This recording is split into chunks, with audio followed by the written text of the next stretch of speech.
Hello and welcome again to Newsround Extra. Well, today we're turning our attention to a place that is never out of the headlines. A lovely country which to outsiders seems to be locked in a conflict which forever breeds violence and hatred. Yet it's a place where many of you live and where you carry on quite normal lives despite all the unhappiness and tension. I'm talking, of course, about Northern Ireland. The recent troubles in Northern Ireland began over 11 years ago, but in the past few weeks they've once again been making news right across the world. And what we want to do today is to try and outline, in the few minutes that we have, some of the events in history which have led to the crisis which Northern Ireland faces today. It's been said that the people of Ireland are prisoners of their history. But before we look back, let's just recall some of the happenings over the last few weeks. They began with this man, Bobby Sands. He died in a prison near Belfast on May the 5th after being on hunger strike for 66 days. During his fast, he was elected as a Member of Parliament. So at least 30,000 people who voted for him were prepared to give him their support. But many thousands more throughout Northern Ireland were not. Bobby Sands was a member of the Provisional IRA, an illegal group that uses all kinds of violence to spread its belief that Northern Ireland should stop being part of the United Kingdom and instead should become part of the Republic of Ireland. It's a belief that is shared by many others who will have no part in that violence. But most people in Northern Ireland want to stay British. Sands was in jail for terrorist crimes, but he demanded that people like himself should get special treatment in prison. The British government has said no to those demands. And only yesterday, when she made a surprise visit to Northern Ireland, the Prime Minister, Mrs. Thatcher, repeated her statement that people who had committed crimes should be treated like criminals and nothing more. 3 other IRA hunger strikers have died since Bobby Sands, and 21 other people, soldiers, policemen and ordinary civilians, have been killed in the violence that followed. It's been another chapter in the long and often bitter story of Ireland and its people. People who, for many reasons, gather themselves behind 2 Christian banners, Protestant and Roman Catholic. Paul has been looking into that history. This is Dublin, the capital city of the Republic of Ireland.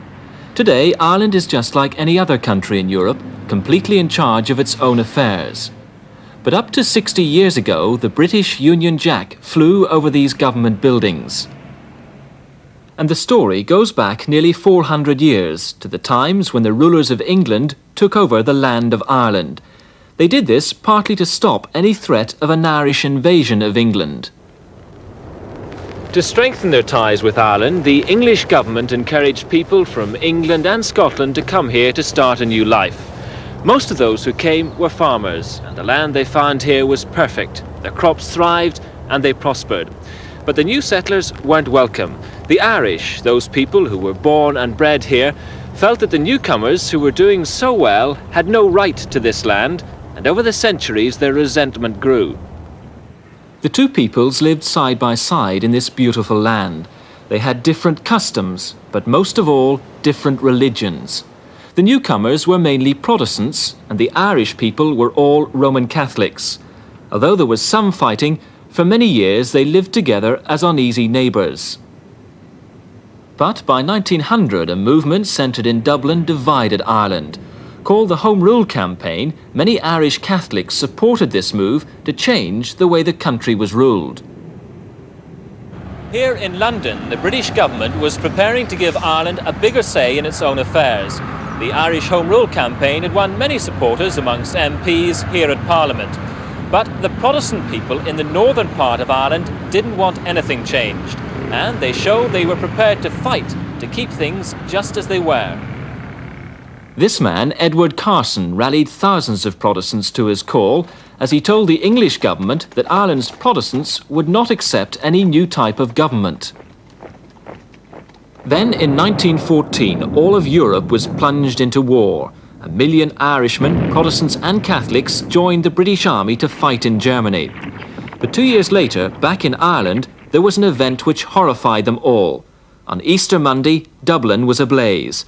Armed men tried to seize some government buildings, and soldiers were rushed into the city to put down the rebellion. Within 6 days, the army had defeated the rebels, and were in complete control of Dublin. But afterwards, the soldiers, many of them Irish, stayed there, and it was soon clear just how much damage had been done. Many buildings had been destroyed, but more importantly, the uneasy partnership which had existed between the Irish people and their English rulers was also damaged. Long after the uprising, as it had become known, British troops stayed on the Dublin streets.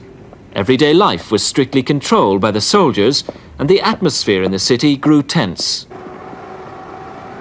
Crowds gathered to hear news of the rebels who'd been imprisoned by the British government.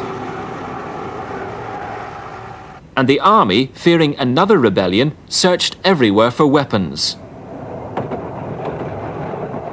But the situation got worse as the news came of Irishmen starving themselves to death in England where they'd been in prison.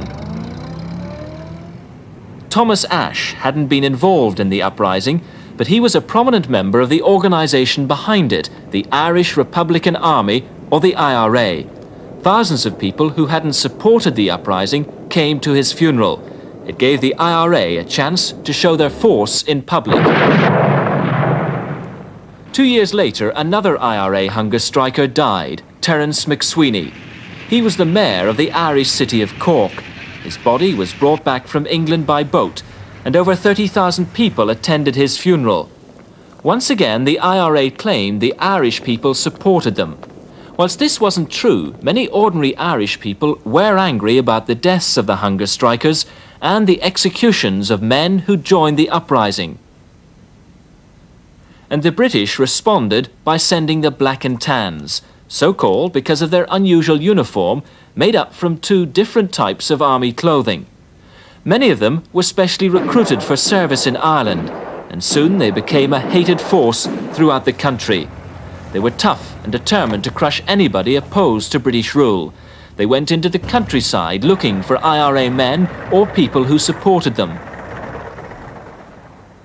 The IRA fought back by ambushing the Black and Tan patrols. Hundreds of people were arrested and families turned out of their homes. Crops were destroyed, and in 5 years over 1,000 farms were burnt down, forcing many people to leave their homes forever. Some took their families away from Ireland and went abroad to countries like America, but most moved to the big towns like Dublin. There they joined the fight against British rule.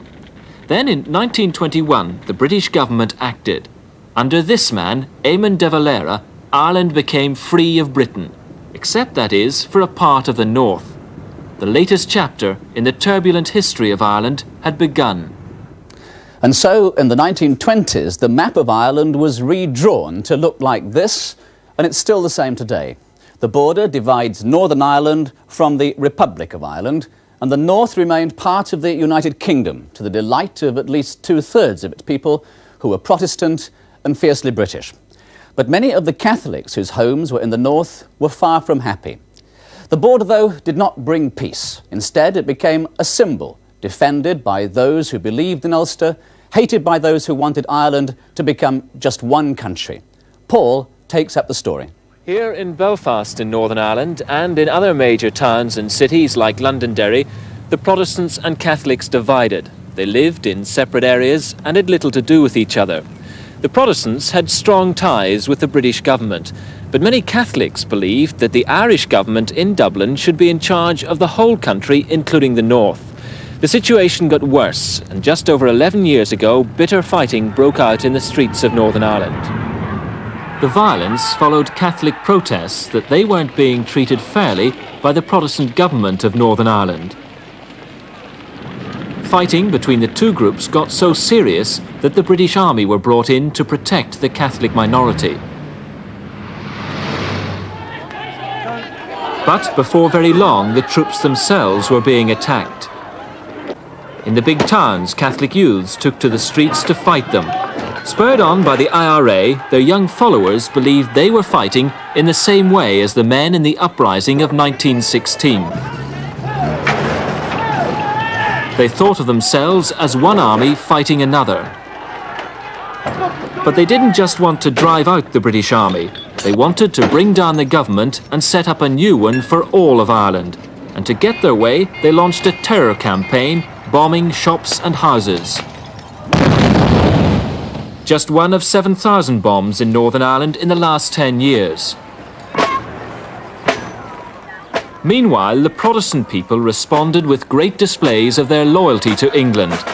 Each year on the 12th of July, they celebrate an historic victory against the Catholics, a battle which took place nearly 300 years ago. With these huge parades, they've tried to show the British government, as well as the IRA, that they won't be persuaded or frightened into giving up their ties with Britain. To deal with terrorism, the government imprisoned the men of violence, Protestants as well as Catholics. They set up special prisons like this one, the Maze prison, with its now famous H-blocks. And it was here that the latest hunger strikers have been held. The IRA organised big demonstrations in the Catholic areas. Again, the weapon of the hunger strike has been used to rally the Catholic people. It was also used to draw attention to the IRA's demands to reunite Ireland and to force the British government to leave. So there seems to be little hope for the ordinary people, both Protestant and Catholic, of an early end to the troubles that divide their land. And in those past few years, more than 2,000 people have died in Northern Ireland. Many of them have been innocent bystanders caught up in the violent happenings of their country. More than 340 of them have been British soldiers.